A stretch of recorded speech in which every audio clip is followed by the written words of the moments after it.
Voilà 10 ans que Thierry et sa famille ont posé leurs valises dans cette maison de Woluwe-Saint-Lambert, une habitation que l'architecte de métier a entièrement remise au goût du jour. La maison a été construite en 1959, donc avant la crise pétrolière de 1973. Donc on n'a pas trouvé un gramme d'isolant dans la maison quand on a décidé de la rénover. Ça vaut toujours la peine d'isoler son logement.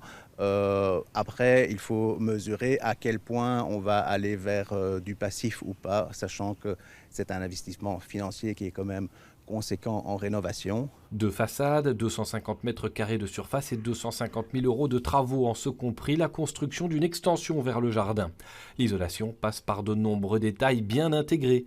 Triple vitrage côté nord, ventilation double flux qui permet de faire circuler l'air et de choisir la température ambiante, gestion domotique des outils via l'écran, les stores se baissent tout seuls lorsque le soleil tape, ce qui est très pratique lorsqu'on est absent en journée. Il y a plusieurs toiles qui sont disponibles. Maintenant, il n'y a pas que les screens solaires qui participent à la lutte contre la surchauffe, il y a aussi la végétation environnante, raison pour laquelle il y a des arbres dans le jardin. De l'extérieur, la maison ressemble aux autres du quartier, juste un peu plus moderne, alors que la région veut contraindre tous les propriétaires à isoler leurs bâtiments d'ici 2050.